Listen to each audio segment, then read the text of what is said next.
I was 14 years old and lived in Phoenix, Arizona. We had just moved a couple of years beforehand from Massachusetts, where I was born. It was very new to me, and had no friends, and I was pretty lonely. It was difficult for me to adjust. So one of the things that I was doing,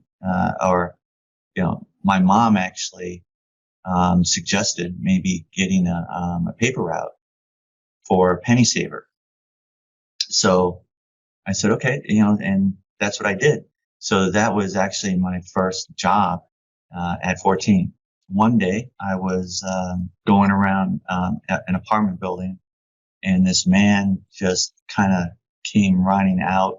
At first I thought he was upset about something, but it was really just he was wanted to ask me, about the work that I was doing, and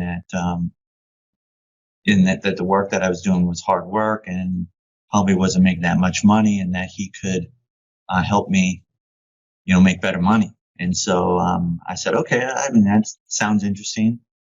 I went into his apartment, and that's, it didn't take long. He kind of had me, I don't really know how to explain it. He just had a way that he befriended me, and he was very personable, very likable. But then he molested me, and it went on for about 3 months, as I was doing this paper route. He would give me gifts, he would, buy me things. One of the things that he did right off the bat was he introduced me to alcohol and drugs, marijuana. And I had never smoked marijuana before. And so I tried it, and that over time became my go-to. He took off one day, I think to California, and he was gone about, I don't know, a few weeks, 2 weeks, 3 weeks, something like that. And then he came back, and I had seen him. And when he came back, he was very aggressive, and he scared. I was very scared. And then that was the last time I had seen him. And then almost overnight, I started having like panic attacks. And like I was worried that he was going to come to the house to find me. Over a little bit of time, I kind of calmed down, and I tried to go back to my regular life, being a kid, going to school, going to high school and all of this. But I couldn't go back to how I was before. And I remember one police officer telling me that, they knew that he had molested. It was something like in the 90s, 90 plus kids. My therapist used to always tell me, it's interesting because you always say that you put him away, you put him in jail, you put him in jail. And it wasn't me that put him in jail, he put himself in jail. And so I had to learn how to kind of change that dialogue. The one go-to was getting high. And slowly but surely, I was smoking more and more pot, drinking more and more. And it went on like that until I was 23. By the time I turned 23, I knew I was a drug addict. I get a call from the DA's office out of the blue. He's been arrested on 3 counts of molestation for 3 different boys, all like 13, 14 years old. And we'd like to talk to you about it. And so I was so dissociative, I didn't have any feelings, I just said, okay, everything was like, all right, no big deal, And so I go on a Monday, and I go down to the DA's office, And I talked to them, and they said, you know, what we'd like to do is, we know about you from what happened to you, because he was under surveillance and all this kind of stuff. You know what happened to you and a lot of other kids, and we'd like you to testify. And I said, well, you know, that's all over and done with. You know, that's over. I dealt with that. I'm just dealing with the rest of my life now. I'm just going on with the rest of my life. I realized that he had been controlling me ever since I was 14. You had asked about, questions about, what would you like someone to say to someone who may have been sexually molested, or you might know that somebody's been sexually molested. It's very difficult. I think, for me, I wasn't really ready to address it until I was ready to address it. Just saying I'm available, saying, this happened to you. And if, these are some of your options. These are some of the things that you can do. It's not like trying to be a salesperson and trying to sell someone, you really need to do this, you know what I mean? And these are the reasons why. You can only offer that you're there, that you've been through what they've been through, that, similar, not exact story, and that you could help.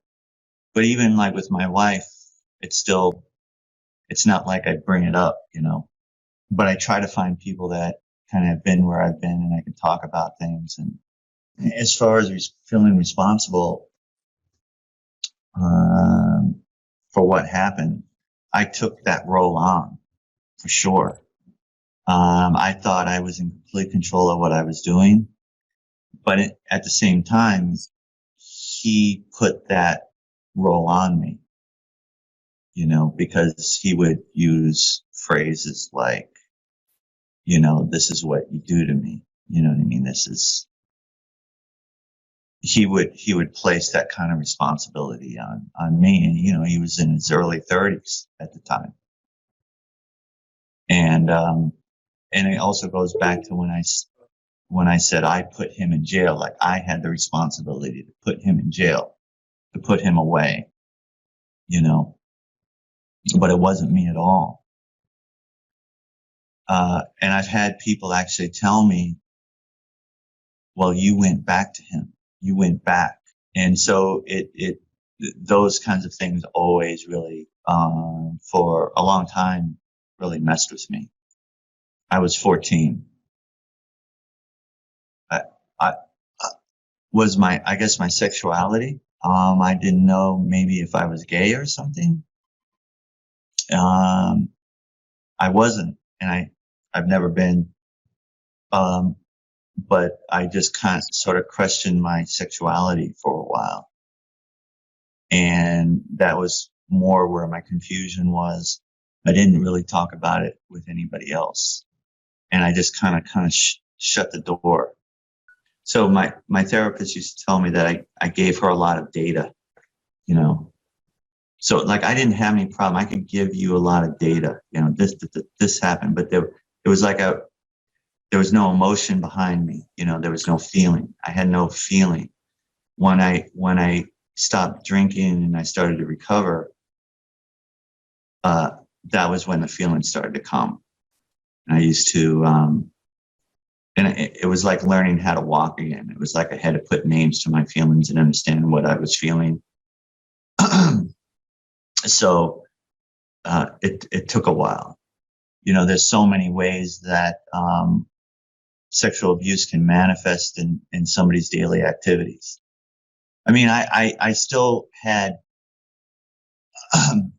panic and anxiety for many years, not really realizing that was what I was dealing with. Do you know what I mean? It was kind of like under the surface, so to speak, and kind of the panic and anxiety was sort of just like panicking. I'm anxious, and it wasn't until I really addressed those sort of things that a lot of the old sexual abuse was coming back, that I realized that it was all kind of tied back to this, The other thing that has helped me in my recovery is really getting back to kind of my raw self. And when I say my raw self, it's sort of like how I was as a kid, like before all of this. Like I had to think about how I was before all of these things happened, and it was, how do I get back to that? I want to know who I am. And the only way that I could really know who I am, it's kind of like tracing my steps back,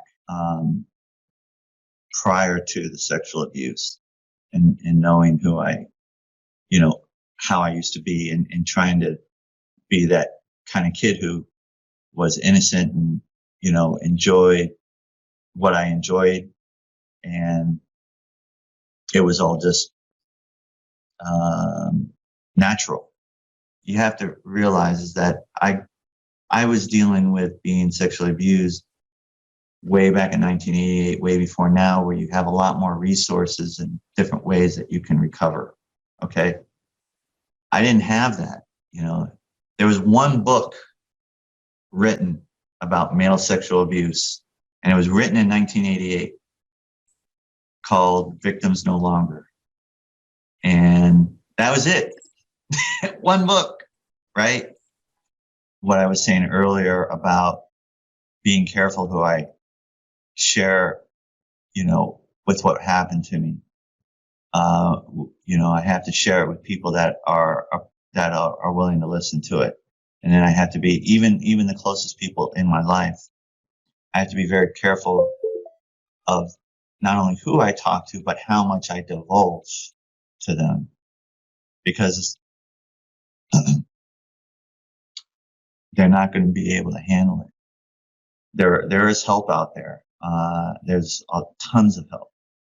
And I think it really comes down to being willing and open,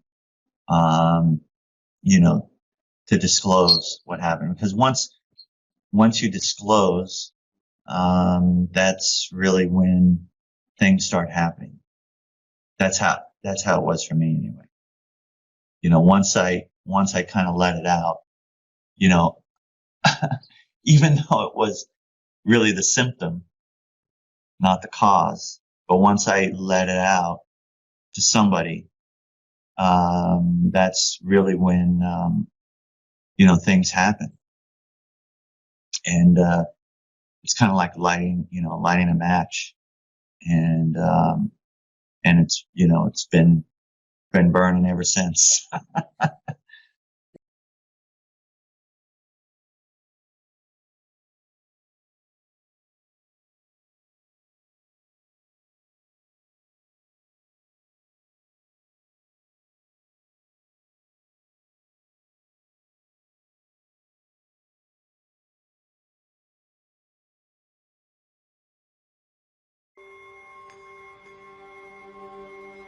Today, we know that 1 in every 4 females will experience sexual victimization during their lifetime.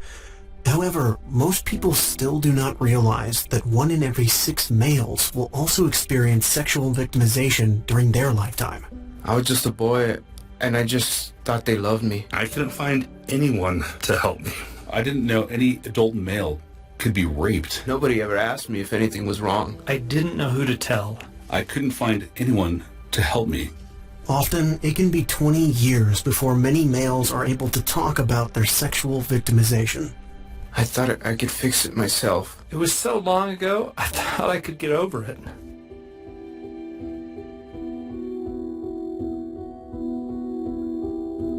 Male survivors are often unseen and unheard. They face additional challenges of social attitude and stereotypes about men and toxic masculinity.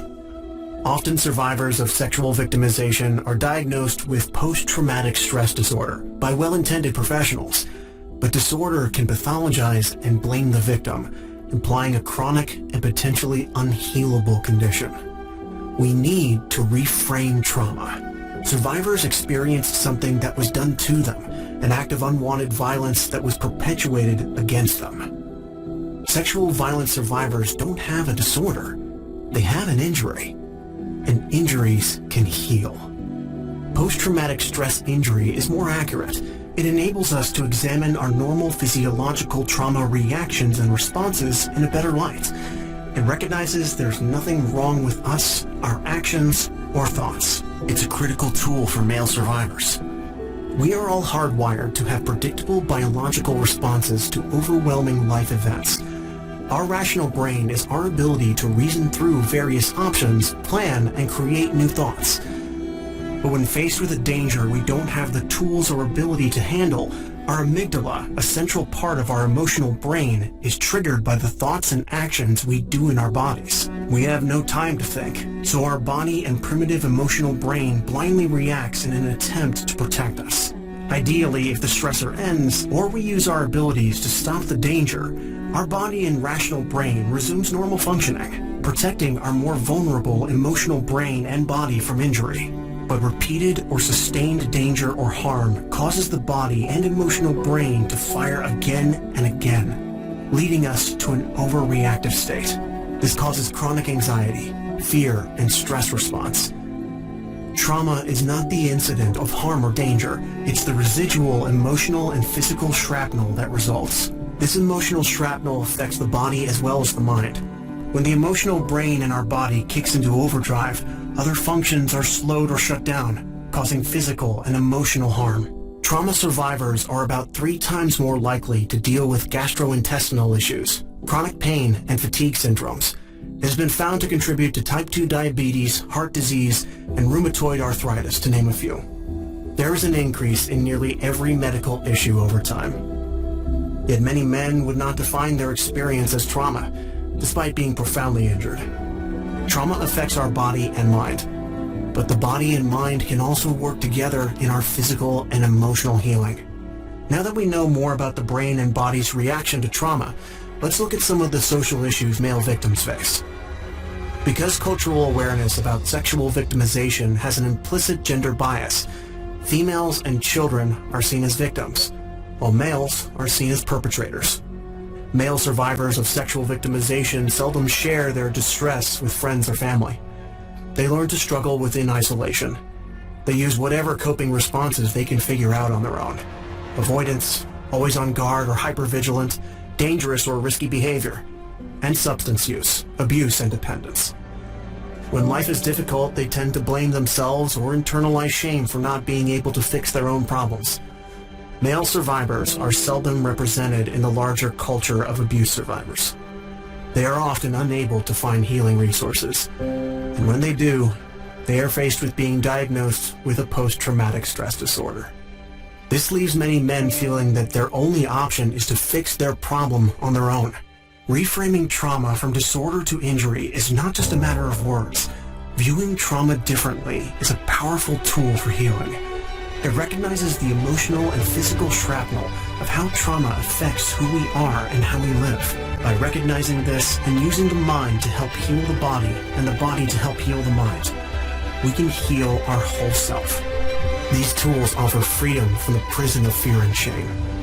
They offer hope that things will get better. Men Healing is here to help you get beyond survival and gain skills for healing.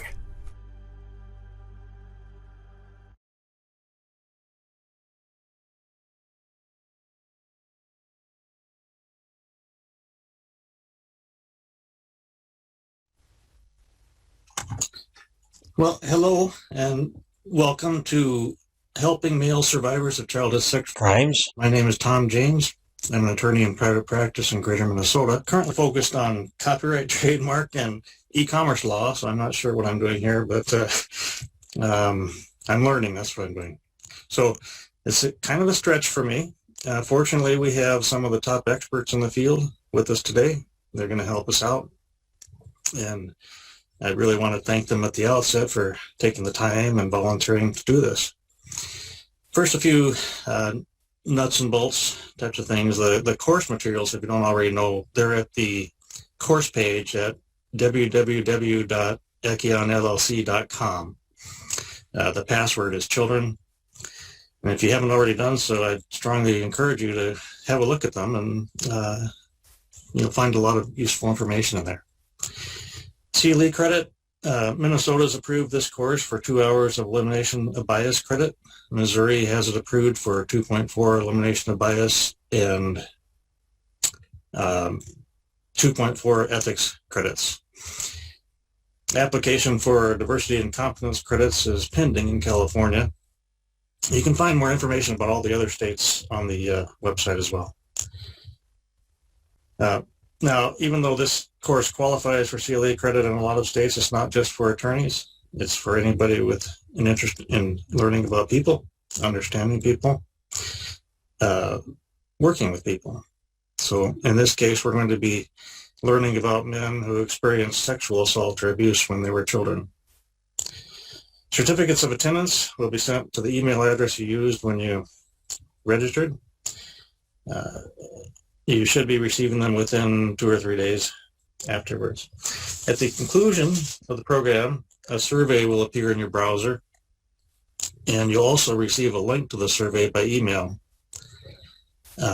These are optional, but they really would help us to know where our strengths are, where our weaknesses are, and what kind of programming you'd like to see in the future.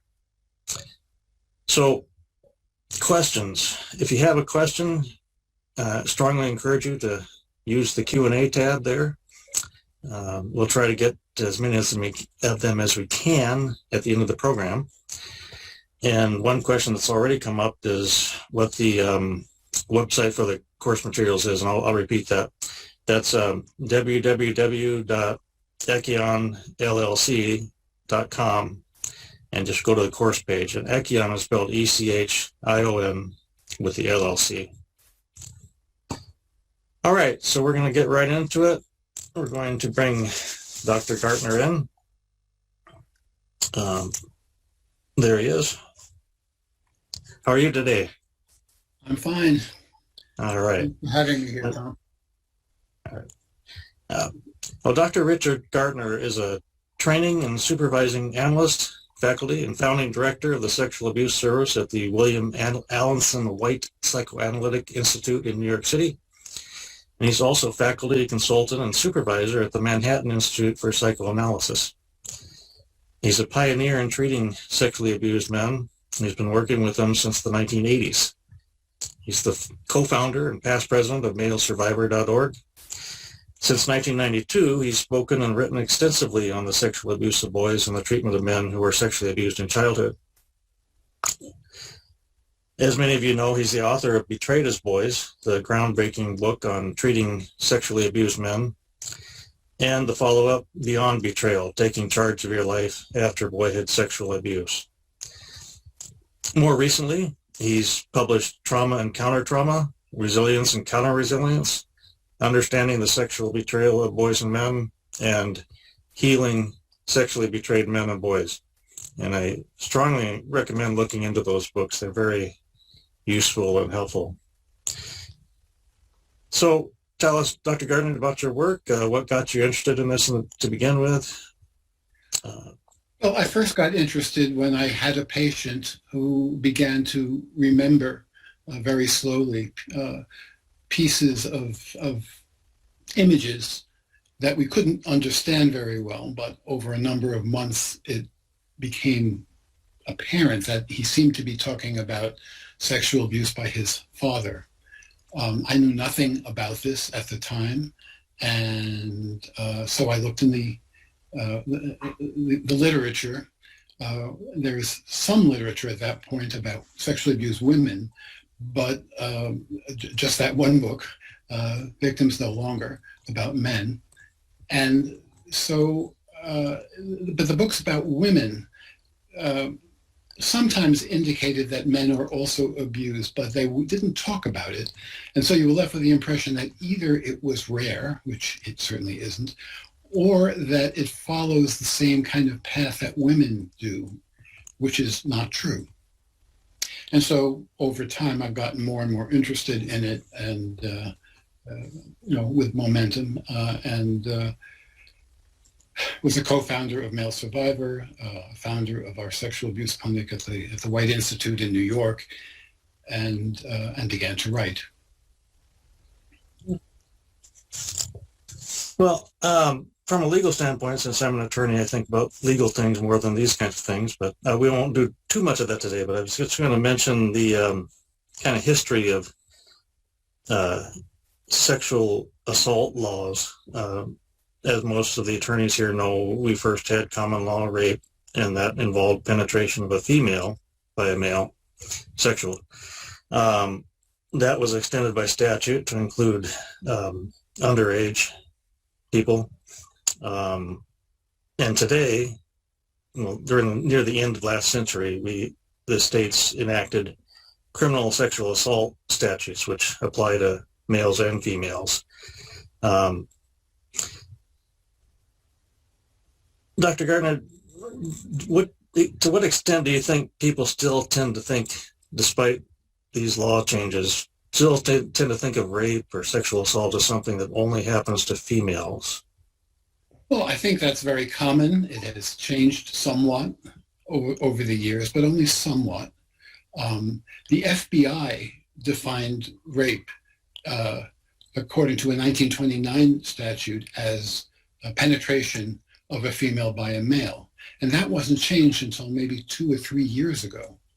And so that just reflects all that we know about the ways in which it is unrecognized that men can be sexually abused and assaulted, and also that rape in a larger sense doesn't simply mean penetration. There's all kinds of touch that boils down to rape. Right. Totally undermining of a child, particularly, but also of an adult. Right. And in the film clip, the incidence rate was, they said 1 in 6, and that just kind of, to use an old 70s phrase, it blew my mind. I didn't have any idea it was that extensive or pervasive. Is that an accurate figure, and do that many men actually experience? Well, the research has some variability because men are unlikely to acknowledge having been sexually abused, or even to necessarily recognize that there was abuse or assault involved. And maybe I'll get into some of that, the reasons for that.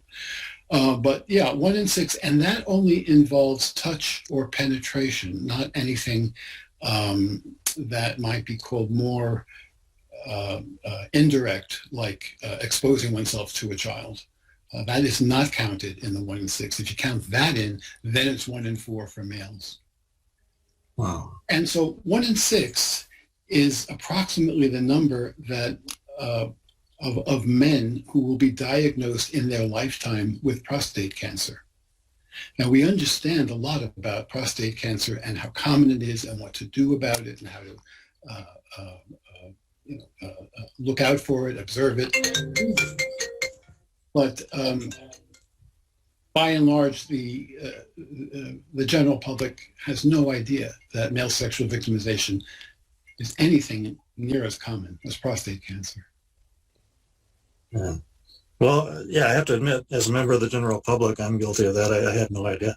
I think there's been a lot of awareness raised, though, because of these scandals and the criminal trials that took place. That's definitely true. When I first began speaking in public about this topic in the early 90s to professional audiences, I would ask, how many in this room have a man who was sexually abused or assaulted in their practice? And in a room of 100, I might get 1 or 2 raising their hand. Then I would ask, well, how many of the rest of you ever asked? And people would look kind of shamefaced, as they should. People don't think, including professionals, don't think and still don't think quickly about asking for information about early sexual unwanted experiences of a man. However, over the years, as you say, first in 2002, when the church scandals began to emerge, it no longer became possible, as it had been before, for people to just say sexual abuse of boys and men does not exist. It obviously was existing. Whether or not you believe that any particular priest had abused any particular boy, it was pretty clear that priests were abusing boys. And then later on, in 2011, when Jerry Sandusky was stood trial for abusing a number of many adolescent boys at Penn State University, where he was a coach, again, the boys' stories came out, and so a momentum had begun. And then you got a number of celebrities coming forward. And each time one of them comes forward, and let me give you a couple of names if I can find it here in my notes. Celebrity, okay. Okay, so musicians like Carlos Santana or Axl Rose, or athletes like Major League Baseball player R.A. Dickey, or boxer Sugar Ray Leonard, or Olympic diving champion Greg Louganis, or performers and directors like Gabriel Byrne or Tyler Perry, or actor-directors like Antoine Fisher, newscasters like CNN anchor Don Lemon and Charles Blow of the New York Times, and even politicians like former Senator Scott Brown of Massachusetts.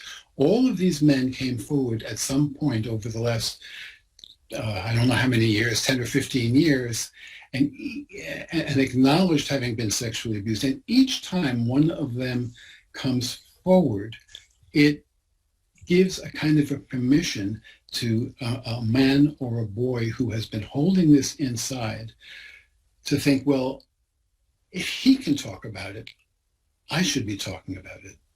And I should say that in the 2 months after the Sandusky trial began, I had as many consultations or calls for consultations from sexually abused men as I usually have in a year.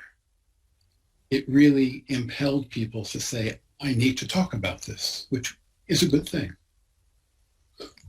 So it has changed, but even today, even you were surprised by this number. Yeah. Yes, I was. There's still a lot of shame, I believe, among men that have experienced, even though they were children at the time. We saw that in that video, Right. Pretty clearly. Is there a difference? Well, there's obviously some differences, but how does that differ when it's a male victim versus a female victim? Is there?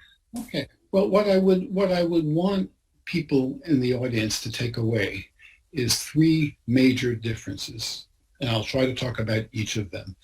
First, even before we get to those 3, is the need to recognize that it was abuse, which I think is easier for women to do than for men, to just say, oh, what happened to me was abuse. And that has to do with the first issue that I want to talk about, which is masculine gender socialization, which we heard about in the video. The second one is feelings about homosexuality. And the third is fear of becoming an abuser himself. Each of those 3, I think, doesn't happen with every single boy or man who's been sexually abused, but as a group, it's what commonly is characteristic of them.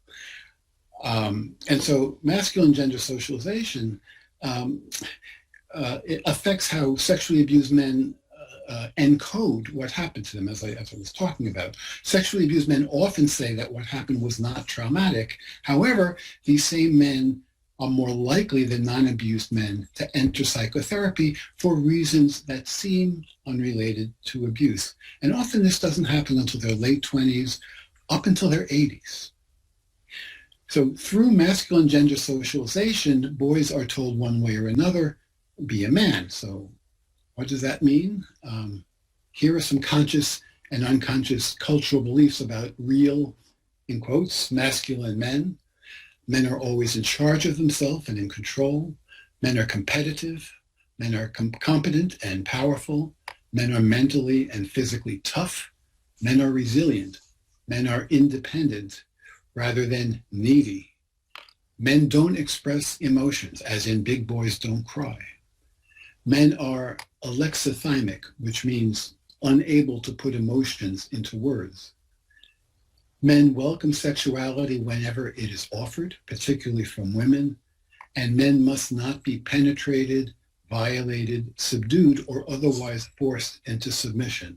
So we all grow up with these rules somewhere in our psyches. Men and women actually grow up thinking this about what real men are. So infant research suggests that socially constructed masculine ideals, the ones I just said, culminate in an emotional socialization through which boys, who actually start out as infants more emotional than girls, learn to tune out, stifle, and channel their emotions. But through conforming to the ideal of not expressing emotion, men become strangers to their own emotional lives. And they frequently channel their vulnerable emotions into anger and their caring emotions into sexuality. If a man perceives himself as unmasculine or feminine, he sees himself as lacking an important and necessary positive element in his nature, his masculinity. Now, even men who rationally believe that these values are artificial and damaging are nevertheless influenced by them. So these ideals are really devastating to all men. And so now we come to the myths that masculine gender socialization creates about male sexual victimization. I'll give you another list. One, men cannot be sexually abused. Women do not abuse sexually. Sexual abuse is always overt. Only sissies and weaklings allow abuse. Children should be able to say no to abuse if violence is not used. If they don't, they must have wanted the abuse to occur. If a boy feels sexual arousal, he is an equal participant in the abuse. And that's a really important one, and hopefully I'll get back to that. Male victimizers who molest boys consider themselves homosexual and are interested sexually in other men.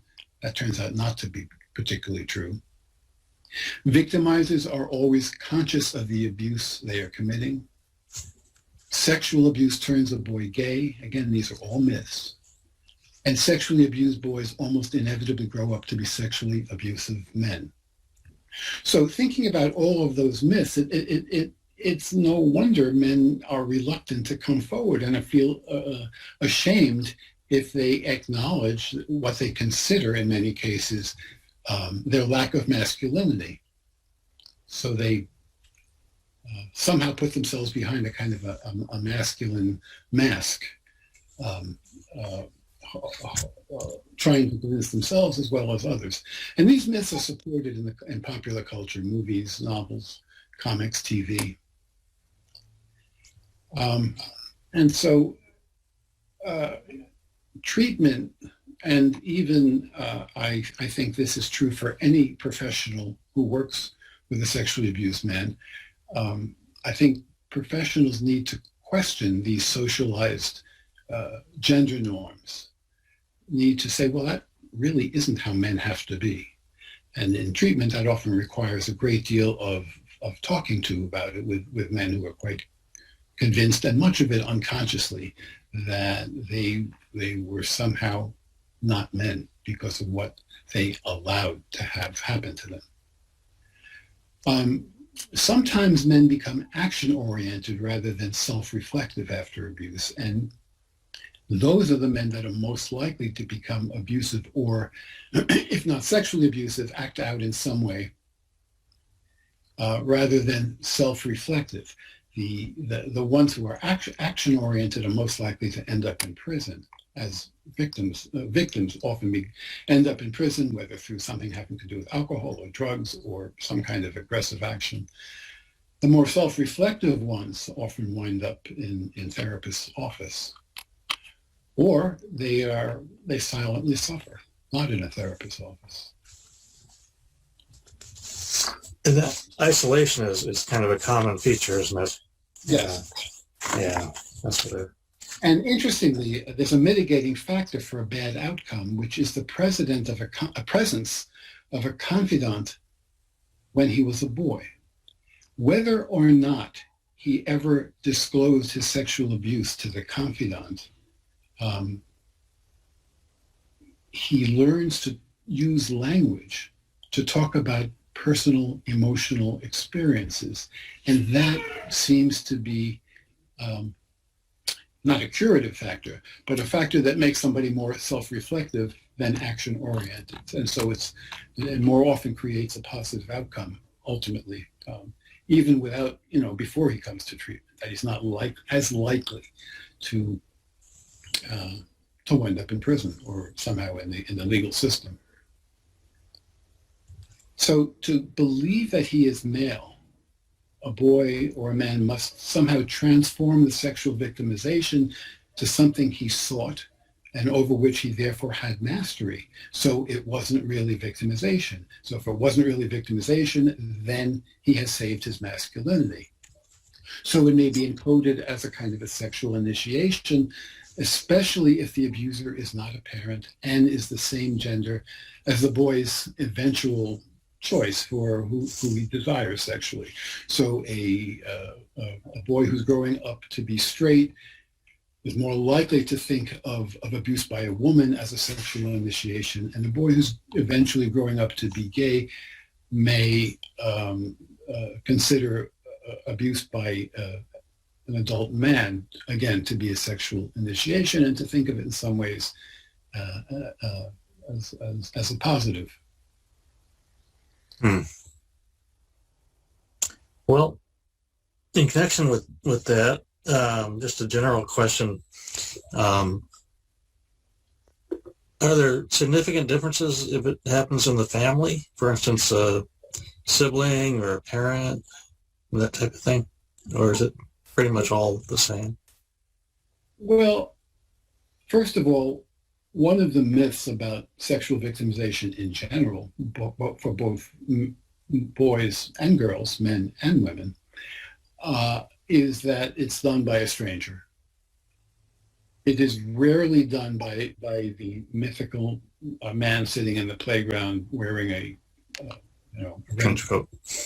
Right. They exist, of course.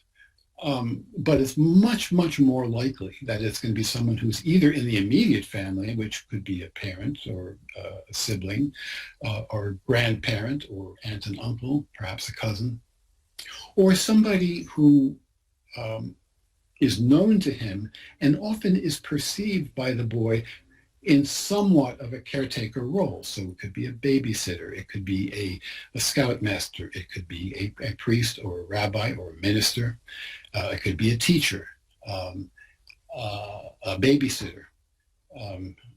Anything like that is someone who is given charge of the boy becomes kind of in loco parentis. They're acting as a parent.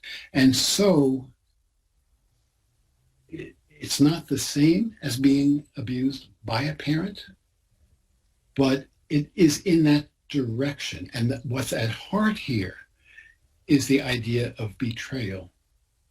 And, in 5 of my 6 books, betrayal is in the title, and that's not by chance, of course, because I think the interpersonal betrayal is the real trauma of sexual abuse, not simply the physical acts that were performed, which, admittedly are difficult to withstand and to understand, but the betrayal has the sense that someone you trust and you have every reason to think will take good care of you cannot be trusted, will not take good care of you, can last a lifetime. And that feeling will often mean that boys will, as they grow older, or men, if it happens as a man, begin to have trouble with authority figures, teachers, bosses, and in interpersonal, intimate relationships, romantic relationships, they are less likely to be able to think of it as a cooperative venture. It's always someone's up and someone's down. And so they get into very difficult, dysfunctional, intimate relationships because somebody's basically more dominant than the other, whether or not it's actually abusive. But it often, it creates a lot of problems between them. Relationships.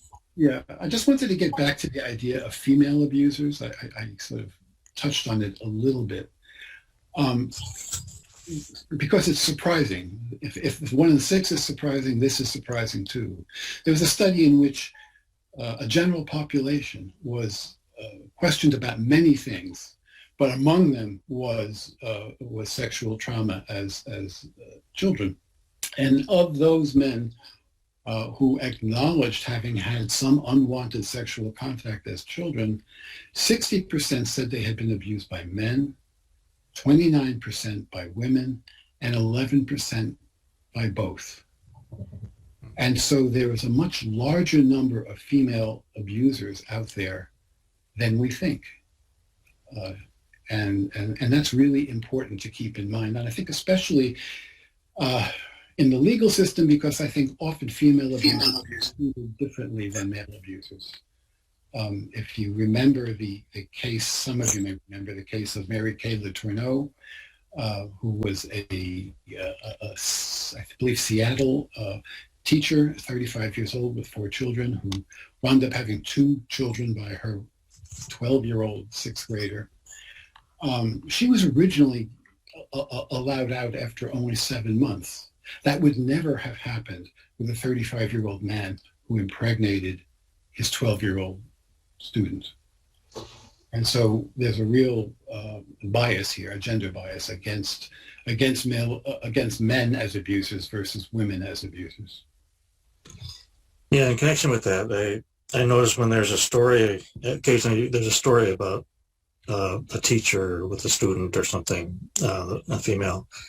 And if you read the comments on those stories, every single time you'll see the where were these teachers when I was in school? How did he get so lucky? And these kinds of comments. Well, that's exactly right. And I think it's a lot easier for a middle-aged man to imagine how wonderful it would have been as a 12-year-old, say, to have had sexual intercourse with his 25-year-old teacher than it is for a 12-year-old boy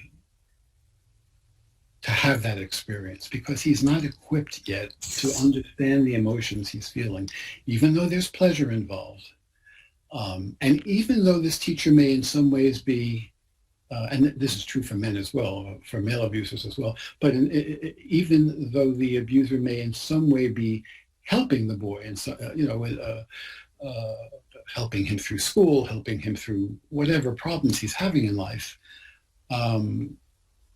they are perpetrators of sexual abuse, and it's very difficult for the general public to see that. And I've heard of, in one case, a judge who said that he gave a woman a very short sentence because he said, basically because he thought she was hot.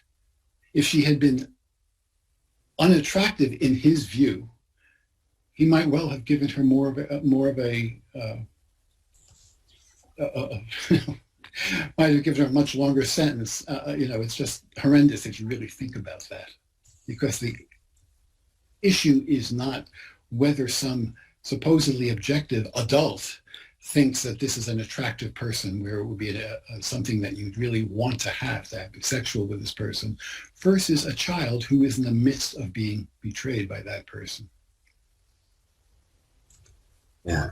And there's some data to support that. Gender Bias Task Force found that judges on the whole tend to impose more lenient, so they don't deviate upward for when the male is the victim versus the female is the victim. And by the same token, when the perpetrator is female and or male, it varies by that too. Another thing that I always hear, and I think you might have touched on this already, but I can't recall, but people say a lot is it's impossible for a male to be forced to have sex because they must have been aroused, they must have enjoyed it. Well, what do you say to that? Yeah, if you think about adolescent boys or even pre-adolescent boys, if you touch them in certain ways, they're going to get aroused. Whether they're comfortable with that arousal or not, the feeling is there. There is a certain amount of physical pleasure involved. That doesn't mean he was an equal participant in what happened, but it undermines his own sense of whether he was a participant, particularly if he's a boy growing up to be straight, he may think, oh, maybe I'm gay after all. I didn't think I was, but look, I got aroused. And often the perpetrator will say, see, you were aroused. You really like this. And he knows that, yes, he felt pleasure, but it was not a pleasurable pleasure, if you want to think of it that way. And if it was a boy who grows up to be gay, then he may think, oh, well, I've known I was gay, and often it may be the first sexual activity he's had with a man, if we're talking about a male perpetrator, and he may have been yearning all his life or his recent life to have some kind of sexual contact with a male, and so then he conflates this abuse with actual good sexual experience. And that is likely to lead him to think of sex as something dirty, something to be hidden. And this gets into my second point here, which is about feelings about being, about homosexuality. So is likely to think of himself as, been drawn by this, but he's also possibly going to think, this is why I'm gay. And there's no reason in the research or almost any competent professional to say that that sexual abuse fundamentally changes sexual orientation. But any boy growing up to be gay is likely at some point to ask himself, how did I get this way? And if he can hang the hat on this thing, sexual abuse, then that creates problems, because if he thinks that sexual abuse made him gay, then it's very hard, at least for some men, to feel good about being gay, because that means that the perpetrator won. So whether the boy is growing up gay or growing up straight, it creates tremendous problems for him. But some of the other psychological consequences and harms, I'm aware there are quite a number and they can vary from person to person. But are there any that are sort of distinctive that stand out? PTSD obviously was mentioned. Right. And in connection with that, I hear the term complex PTSD a lot in this connection. Can you also talk about what the difference between PTSD and complex PTSD? Yeah, it's a relatively simple difference in ideas. PTSD is the reaction, and I hear what was said in this film we just saw about it being an injury rather than a disorder, but it's medically diagnosed, and so it becomes a disorder. I'm sorry about that, but that's the way it is. So it's a reaction to a relatively isolated incident or group of incidents with the same person. But complex PTSD is what happens when somebody has a number of these kind of sexual betrayals over time, or other kinds of trauma. That's because complex PTSD doesn't just apply to sexual trauma. And so it becomes more complex because you have incident after incident with perpetrator after a different kind of perpetrator, perhaps. And so it becomes much, much trickier to sort out and to heal from. Mm-hmm. And there's other things too. Dissociation is another thing, lowered self-esteem, and there's a whole array, right? There's a whole, yes, there is a whole array. Depression, and many of these are true for women as well. Depression, isolation, sexual dysfunction, compulsive masturbation, whether to pornography or incessant seeking after anonymous encounters, whether male or female. And often there are psychosomatic results, as was indicated in the film. Almost any part of the body can be affected by it. Often it's the stomach. And often what happens in those cases, in not just those cases, but in any case, is that a sexually abused man has trouble getting health help. They don't like to go to doctors. They particularly don't like having their prostate examined. They don't like dental work. They don't like to be touched. All of these things make doctors' appointments potentially traumatic for many, many abused men. And so they don't take care of their health. I think they are much more likely to wind up with prostate cancer because of that, because they don't check it. And that's really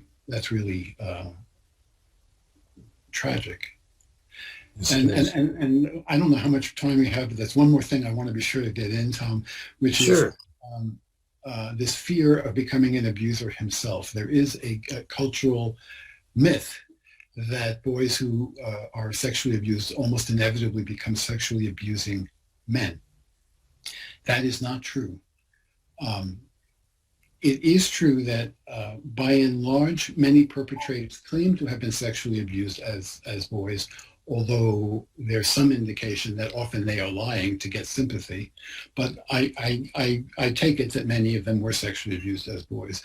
But there's a huge number of sexually abused boys. So think of this huge number here. There's a much smaller number of perpetrators of sexual abuse because many of them have dozens or hundreds of victims. So there's an overlap between this number and this number. There is this number. So there are people in that category, but the overwhelming majority of sexually abused boys do not grow up to become sexual predators, but they may be afraid that they will, even if they don't have any fantasies about it. Or they may be afraid that others will think they will, and so it's a further barrier to disclosure. Because I remember somebody who at age 60 finally told his wife what had happened, but he wouldn't tell his daughters-in-law because he was afraid he wouldn't be allowed to see his grandchildren, because even though he had wonderful relationships with his grandchildren and his daughters-in-law, he was sure they would think he was a sexual predator. Again, that's very tragic. This is. Well, I see by the clock on the wall we have to move along. We're going to start a panel discussion now, and I thank you for your time, Dr. Gartner. That was very helpful information you had, useful. Do you want me to talk a little bit about that research? Or Oh, yes, I forgot that. Go ahead. I can say very briefly, some research was done by a doctoral student, and he interviewed a number of male victims, and one of the things he asked was, "What would you tell a boy?" And these are the things that he came out with in this fairly large group. The things they would tell a boy is, "You are not alone. There's nothing wrong with you. It wasn't your fault. You should talk to someone you trust, and things can get better. Then he asked, what should professionals know, particularly therapists, but any professionals? Well,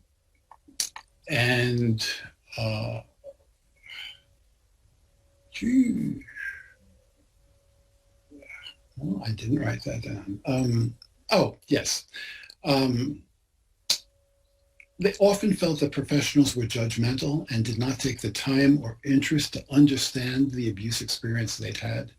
Even therapists, whose job it is to be fairly empathic. I think this happens with attorneys as well.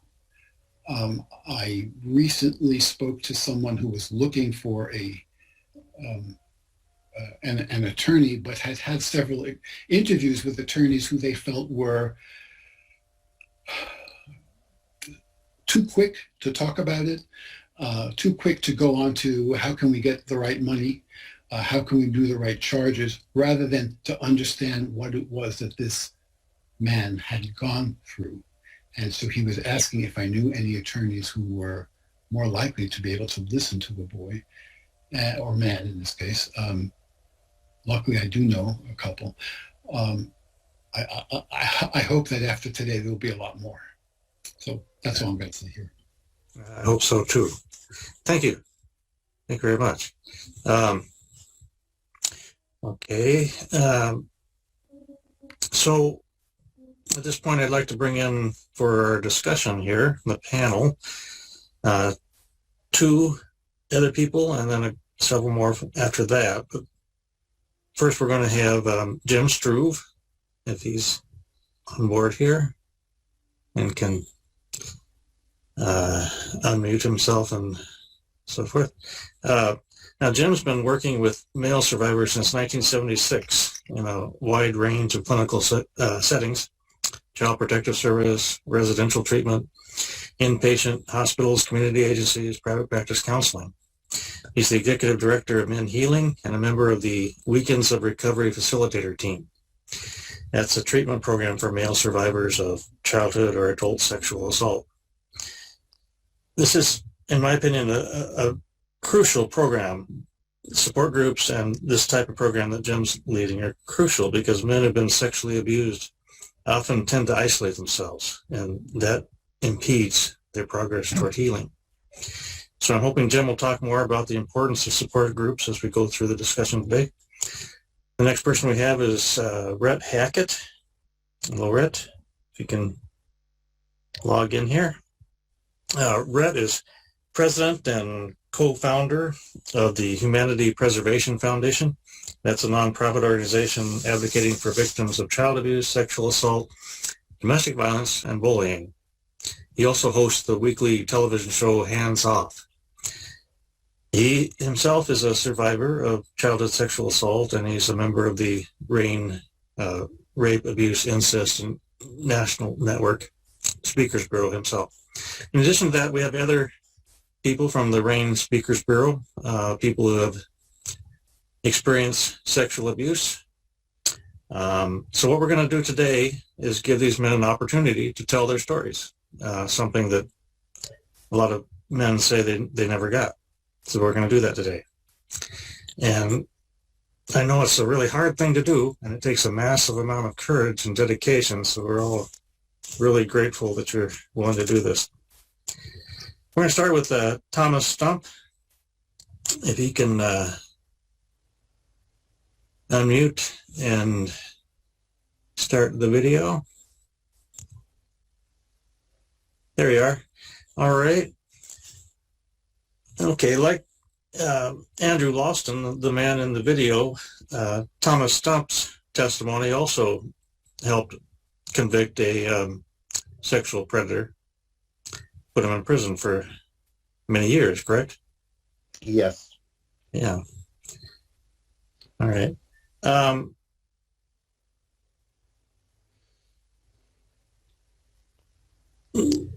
Before we started this program, it's kind of interesting. You told me something. You said we're talking about the difference between lived experience and somebody with education as a professional. And And you made the comment that we're all professionals. And that's true. You're very right. You have a lot to teach us. So maybe it could begin by just, telling us your story. What happened to you? I'll just leave it up to you to start that. Tell it your own way. Okay. In 1984, first of all, I was in a domestic violence situation with my dad. He was very abusive to my mom, and out of 5 kids, I was the middle child. And I took everything on. I tried to protect my mom from the abuse, and Children's Services stepped in and said, well, we have to, get these two apart from each other until you're divorced. Told my mom that. So they end up sending me to a group home called Green Acres in Oberlin, Ohio. And I went there, and it was okay at first. I got along with everybody. Everyone got along with me. Then they hired 2 predators at almost the same time. And I didn't know anything. They didn't do background checks back then like they should have. But both these predators had prior records. One was on the perversion list for the Boy Scouts of America, and the other one, who just got out of prison not even a year ago, is on the government watch list. Anyway, I went to Green Acres, and these predators knew how much I loved my family.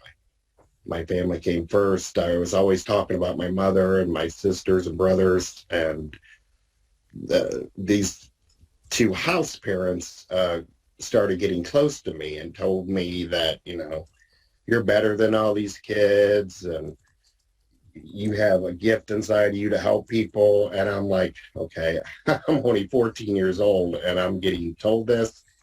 To me, I'm an empathist. I truly feel everyone's pain.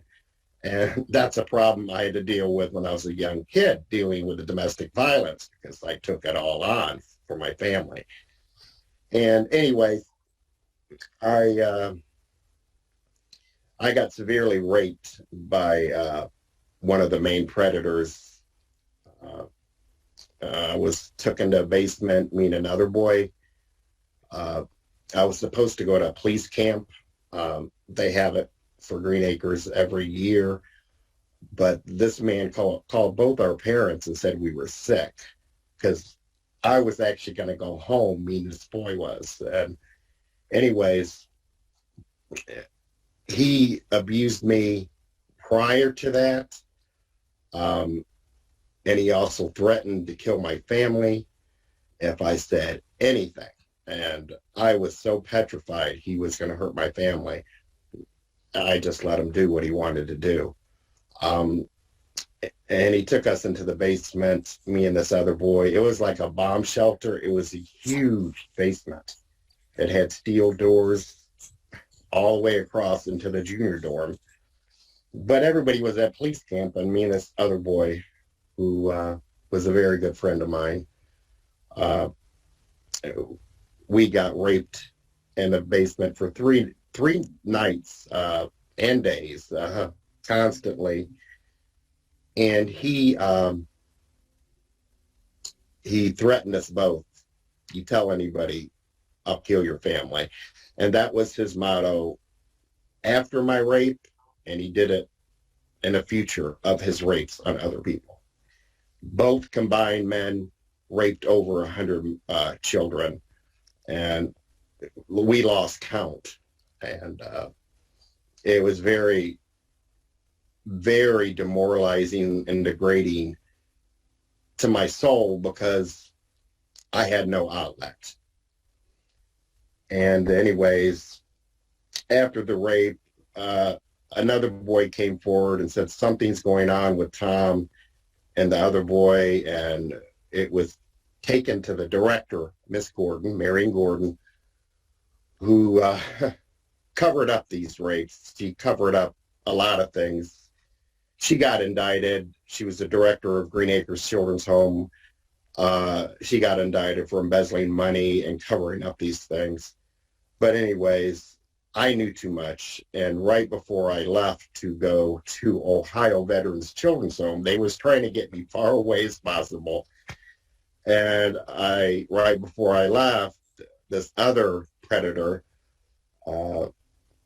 he came in my room one night and molested me and told me how much he loved me and how much, you know, I shouldn't even be here and all this.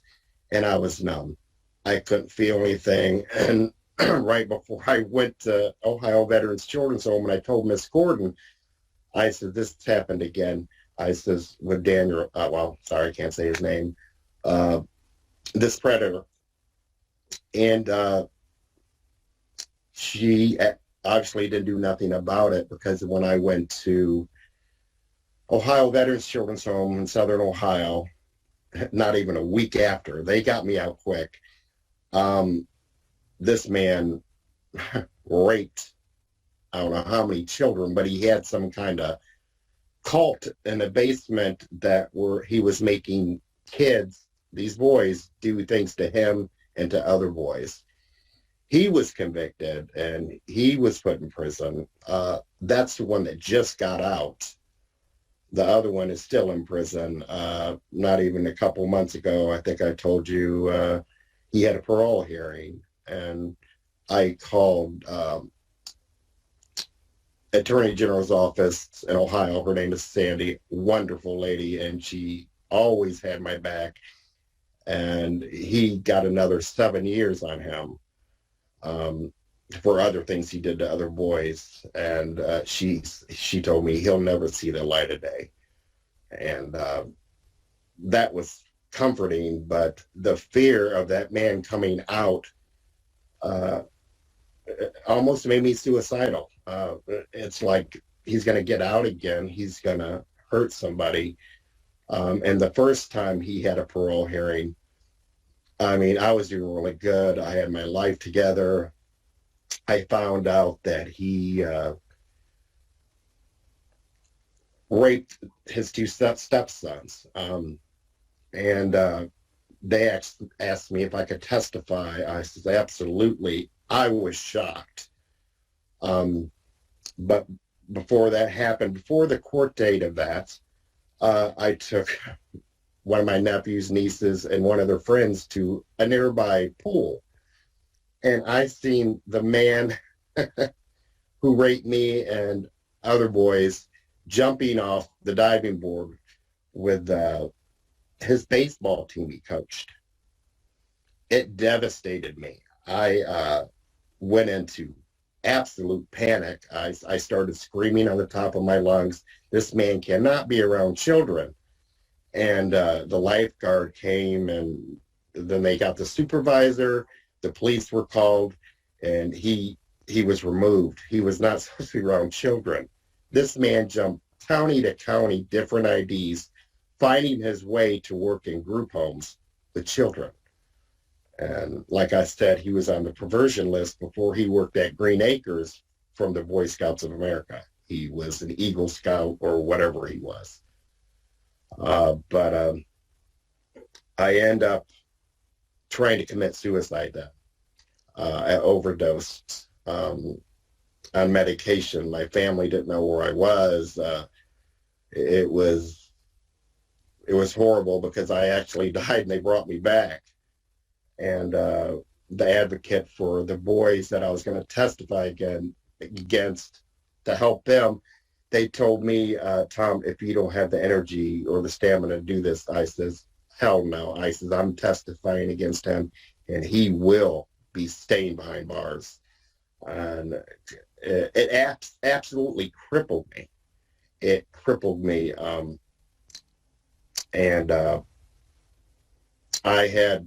I seen psychiatrists, counselors, everybody I could think of, and it was a very lonely place. And the major thing with my abuse is I didn't get help right away. I did not get help right away. And that's the main thing with men who get abused, boys who get abused, is the system is so screwed up. They have to get these kids counseling right away, not 10, 15 years later when it's too late. The damage and internalized damage is done. Then you become destructive.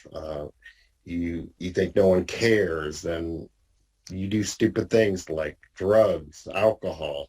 And I never used to do drugs, but at that time I started doing pain pills and just to self-medicate my numbness. I was so numb and my family was so worried, but I just didn't care. So, but the abuse, I'm still dealing with the fear of these men getting out. And the one did, but he's under a government watch list. And the other one, the Attorney General said he'll never see the light of day. So that's comforting. So, but my biggest thing is I feel, and like Mr. Gardner brought up about, how can I explain this? I feel like I have to fix everybody. And that's the only love I give to myself. Because when I reach out and I see someone who's been abused, get the help they need and start striving in life, it makes me feel so good. And it's been my life. It's been all my life. But when I go into, I've done men's groups and, these professionals, and there's so many good professionals, but there are some who it's just a waste of time and money because they truly don't care. It's all about money to them. And when you get into a group of men who have survived sexual abuse, and you got a man with a degree who hasn't been through what you've been through, it's a waste of time. A male survivor is the best advocate for a male to survive in life. I truly believe that. So that's my story. Oh, thank you, John. Thomas. I was trying to get Jim Struve or Richard Gartner on board here. Okay. He mentioned that what really benefited him was actually advocating for other men. And it seems like that kind of support is not only important for the individual, but for others as well. And I just wanted to see if you had anything to add to that in terms of the importance of connecting with other people that have had similar experiences. What I can add is in our program, our retreat services are done in groups. They're not one-on-one, they're done with groups, usually 28 men when we're at capacity. And one of the most powerful parts of the weekend is just being in the presence of other men who have the shared experience. And so what happens is the relational piece becomes very much a part of the healing process. And as you're learning skills together with brothers, with colleagues, you take the hierarchy of the therapist out of the picture, and it's really building male esteem, male skills. And once you get your feet on the ground for a certain level of healing, then what usually happens with the men is the desire to be of service, the desire to do something with your healing. So a lot of what we're trying to do with our organization is create communities of men and provide opportunities for service. Our organization, including myself, most of us are survivors. Most of us are giving service by our work with the organization. And it's very healing to then find ways to help other men. And just to underline what Thomas says, one of the things I would say to the attorneys here is really pay attention to the importance of moving beyond prosecution, beyond settlements, beyond winning a case, and pay attention to what happens to the boys and men after the legal process. How do we help? Because that's the big deficit, is we win cases, we win settlements, and then the boys and men are forgotten, and there's no place to go. So for attorneys to really check out and find out resources that we can provide people to continue their journey of healing. I wanted to bring Rhett Hackett in for a minute and just ask him a quick question here. Craig mentioned that his parents said, well, you must have done something to bring this on yourself. And that kind of struck me. I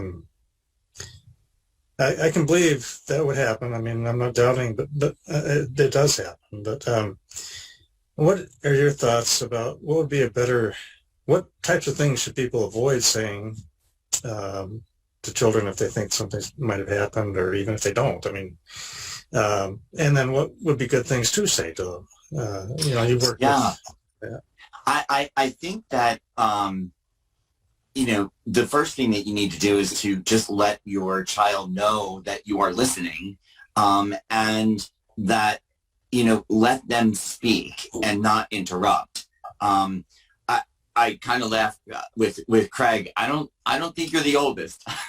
I think I'm there. And I think it goes to show time period dictates a lot of this. The communication is a little bit different. However, I think one of the things that is so important, and when I'm working with parents, I talk about how kids will put a toe in the water.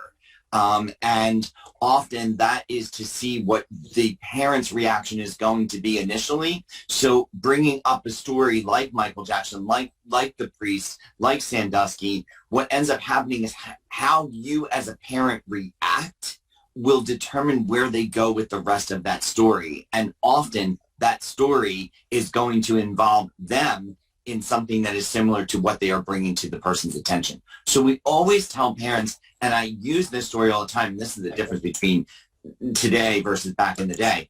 I had a friend of mine whose brother was being sexually abused by the gentleman that was running the amusement park. His father was a police officer, and the story came to light, and the father turned to both boys in the backseat of the car as they were traveling down the road and said, "That better not have happened to you."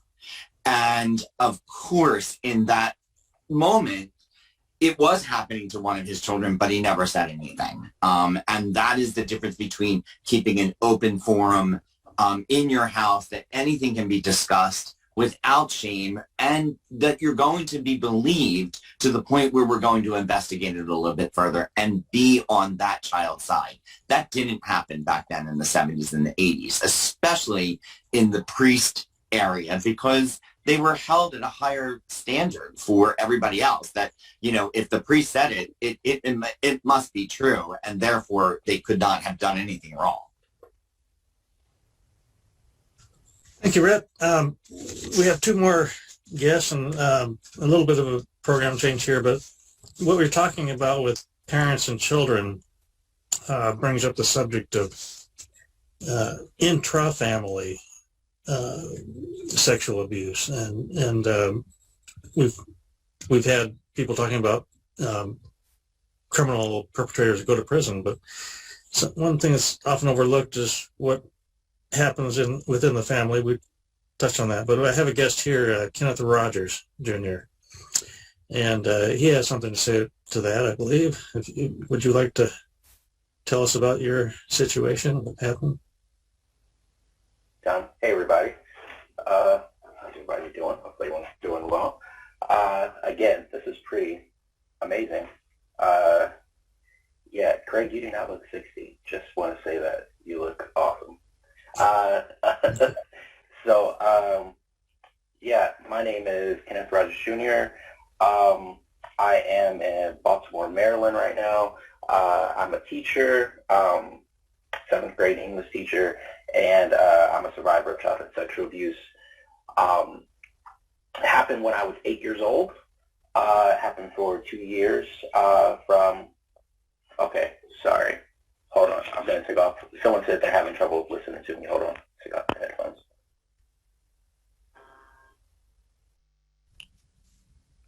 Okay, is that better? Can you hear me a little better?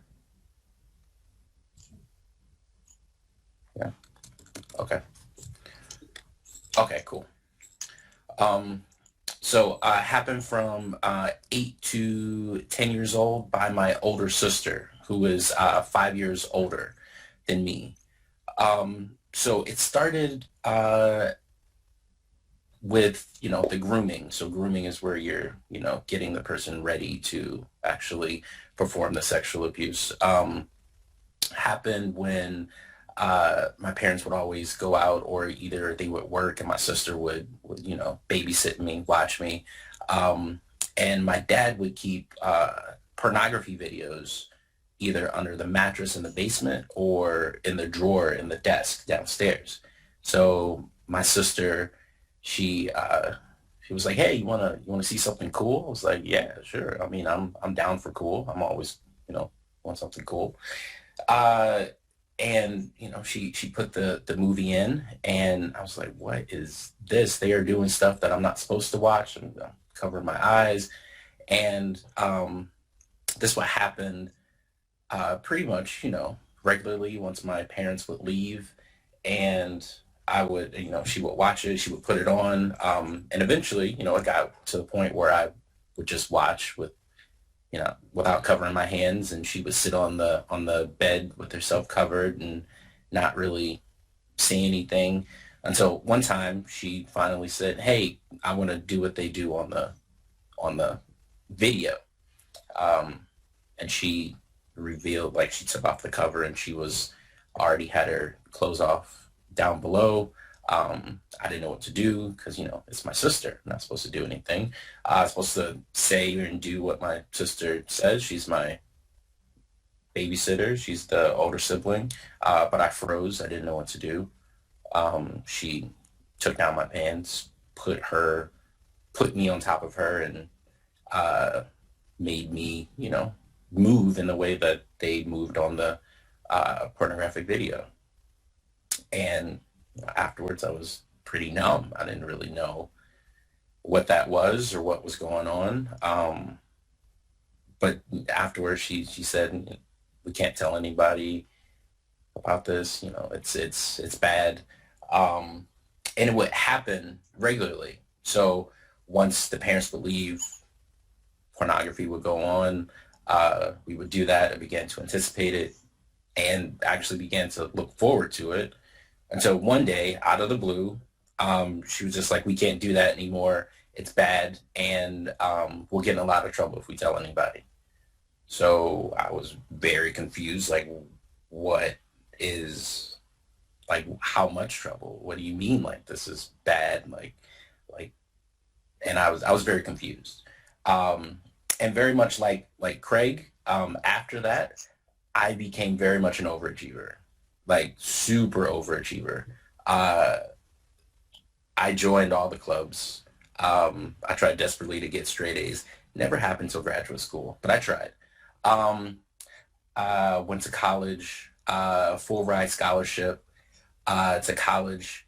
And there was a few times actually where it got, like, I just couldn't, like, deal with the stress. I actually got a full ride to Bowling Green State University, and within a week I dropped out. I dropped out because I, like, had huge panic attacks, anxiety attacks, and I couldn't really get out of bed. And I dropped out, and I actually went and I lived with my sister for a year, because at that time I was like, this didn't happen. She said it didn't happen. Nothing like that ever happened. It just didn't occur. So I went and I stayed with her, and nothing happened after that either. So it was really that 2-year instance.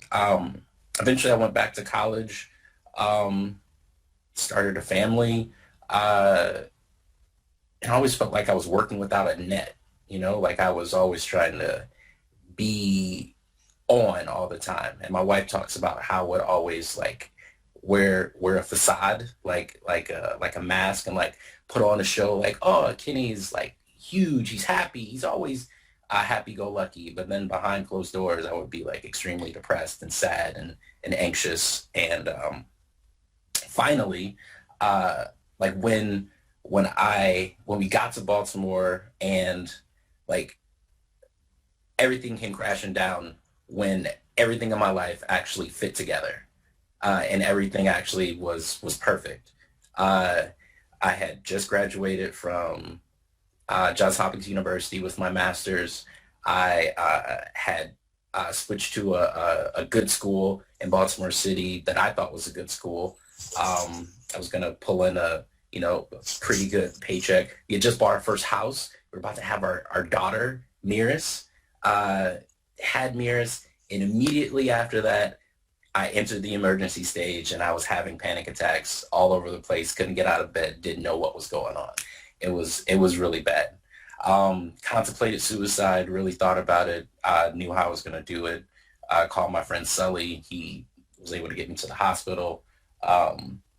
That's where, I said, like, eventually they asked, like, did anything happen? Like, it's like I was sexually abused as a child. And from there, it's just sort of like continued. I found a therapist, Susan, who I've had for numerous years. And she would always say, like, I think this has something to do with the sexual abuse. And I would always say, like, nah, like, this is something else. Like, maybe it has to do with me being homeless for 2 years when I was in high school, or I don't know. Like, it's got to be something else. But it never was. It always, that was the root cause. And I've been, I'm still an overachiever. Like, so much to the point, like the stress and anxiety has caused me, I'm 36 years old and I have had 3 major heart events. Like, I've had,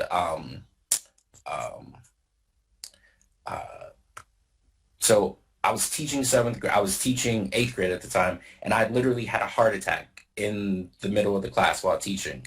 It took me to the hospital, and they were like, you're going to be fine. We're going to pull back some tests. And the test revealed that I had suffered like a major heart event, pericarditis. The sac around that keeps your heart in place had gotten infected.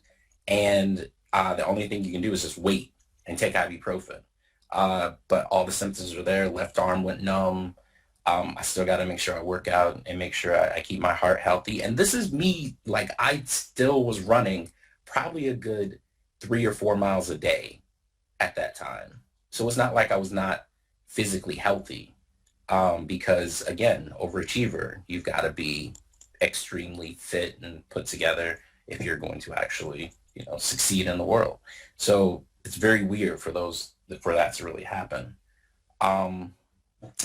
And as I started to heal and started to get better, the book that we used in therapy was The Courage to Heal by Ellen Bass and Lauren Davis. Great book, but it's written for female survivors. And it makes male survivors feel like they are absolutely alone.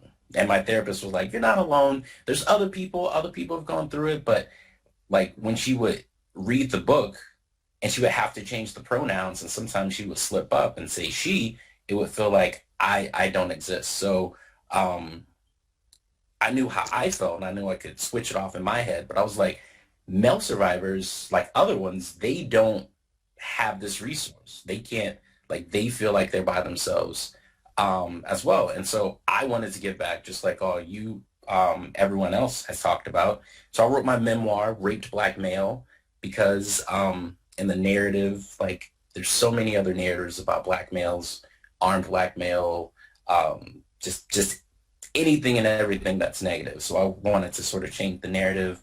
And then after that, I was like, that's really great, but, not everyone's a black male. I mean, not everyone's as privileged. I'm joking. But it's just like, you gotta like make it available to more people. So I started writing, and I really saw my my abuse and my healing in superheroes. Like, I've always loved superheroes. Like, they're amazing. So I started making those connections, like the healing process to actual superheroes. And I wrote Heroes, Villains, and Healing, where I look at DC comic book heroes and villains and the different coping mechanisms that males go through. Hypervigilance, living behind a facade, not addressing their emotions. and I like go through all of them, and then I like go through like the different stages of the healing process. And I was like, man, this is like, yeah, like this is really good. And it got a little bit of a good reception, but still it's not through a traditional publisher. I published this on my own because other publishers are just like, nah, no one really wants this. Like, this isn't a thing.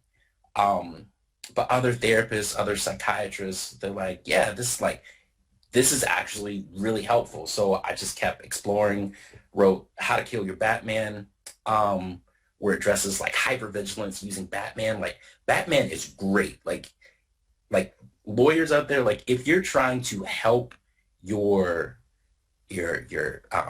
clients, you have to be able to relate to them. Like, as a 7th grade English teacher and a secondary English teacher, like that's one thing that I've learned, like with my students, and like if you can't relate to them and get to them on their level, they can see through your bullshit in a heartbeat.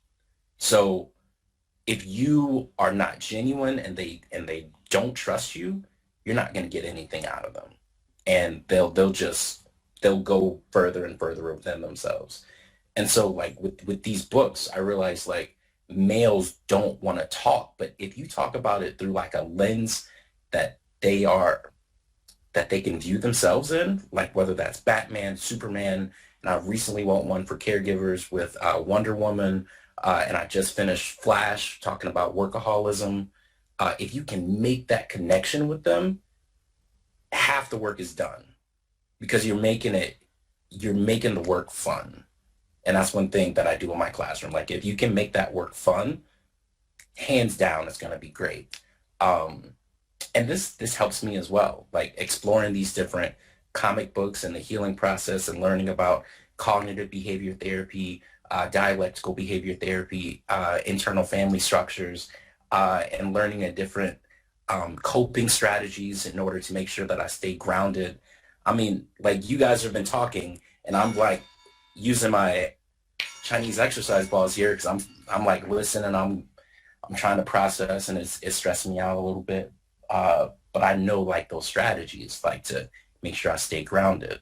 So that's one thing that I would say, like helping your clients is making sure that you trust them and you're genuine, because if you're not, you won't get anything out of them. Thank you, Kenneth. We have someone in chat that wants to know the link for your books on Amazon, I assume. Yes. You can also go through, yes, they're all available on Amazon, and all of them are available, like just like a quick link through my website, LaustenImaginations.com. There you go. Okay. Well, I'm going to have to rush along because we're running out of time. Sorry about that, John. We didn't get a lot of time for you left here. But I would like you to at least give a thumbnail sketch of your story. I think it's important. You have kind of a different one, victim of child sex trafficking, I believe. Can you tell us a little bit about what happened to you?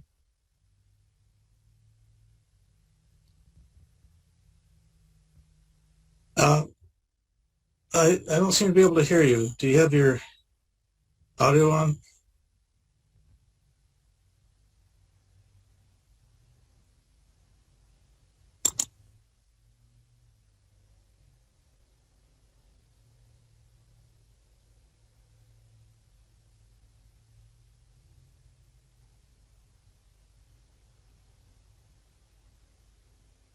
Can you hear me now? Yeah, that's good. All right, so let me figure my thing out here. All right, so I was a victim of male trafficking, or sex trafficking in general. When I grew up in Dallas, Texas, and I'm 38, I think now. It was just my birthday yesterday, and I always get confused about this time of year. So anyway, I grew up in a domestic violence situation. My father was extremely abusive, and in crazy creative ways he was.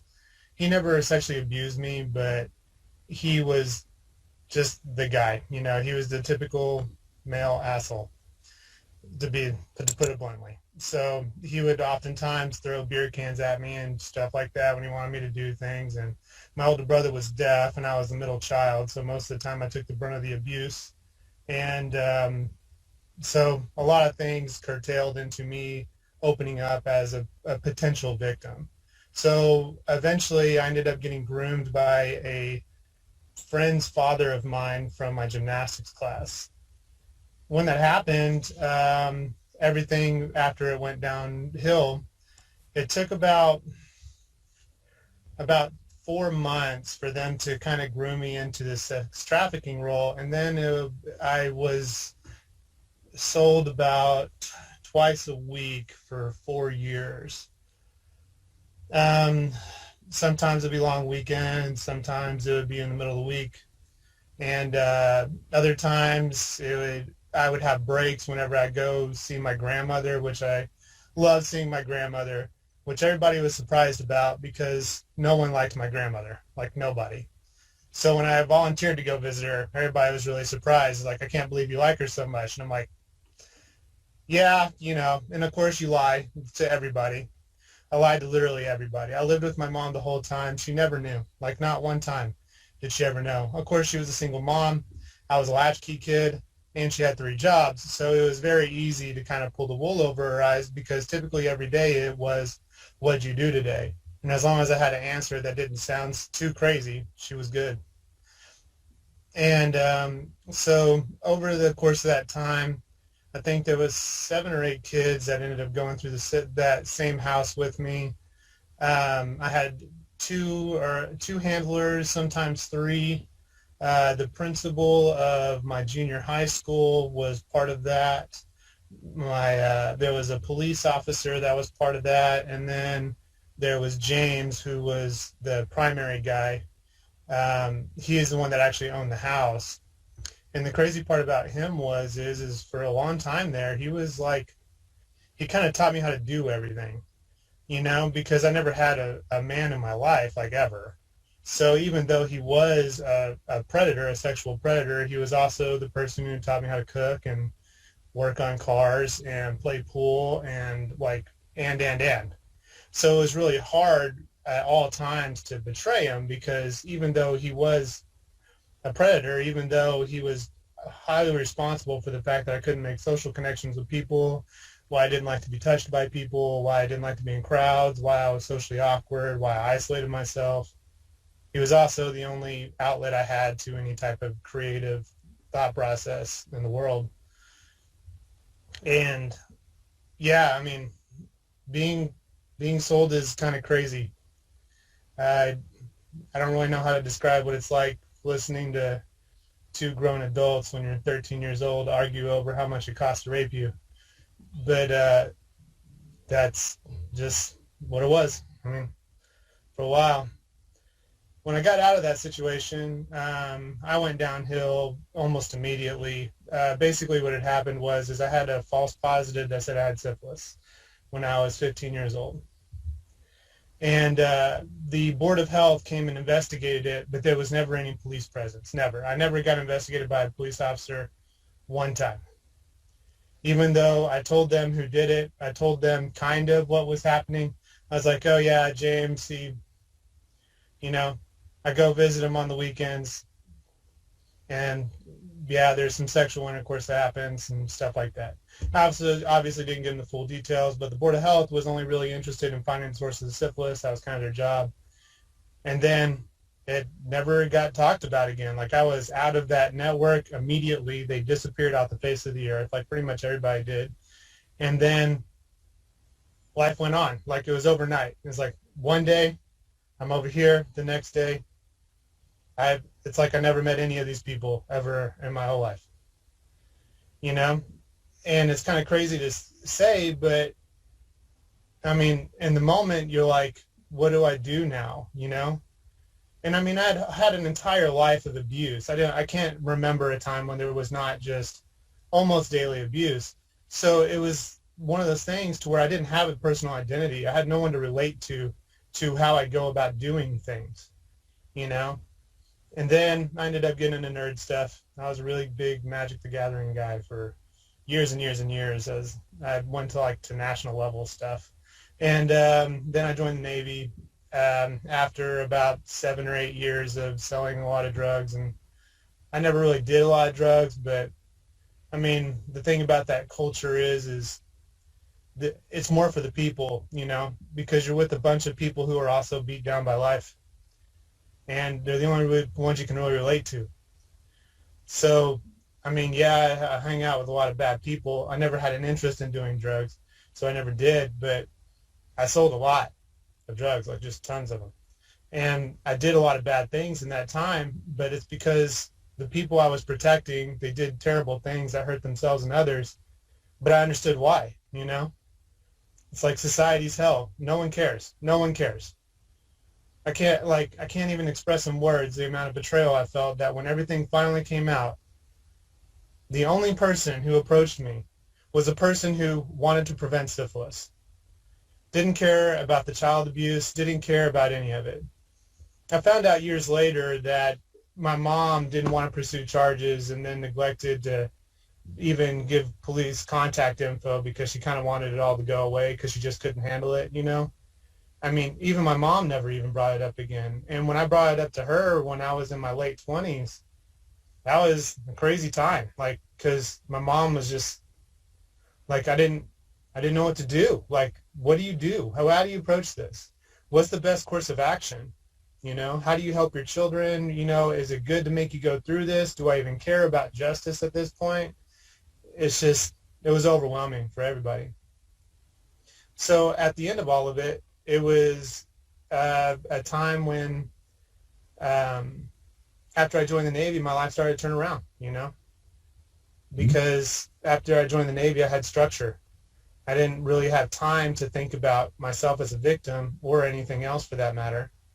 So I just kind of absorbed the Navy. I went full bore into it. Then after I was in the Navy for a while, I ended up becoming a victim advocate, mostly because there was some random person on my ship that ended up becoming a victim of sexual assault. And then once I had to help her live through that experience, that all of a sudden just, I deep dove, you know?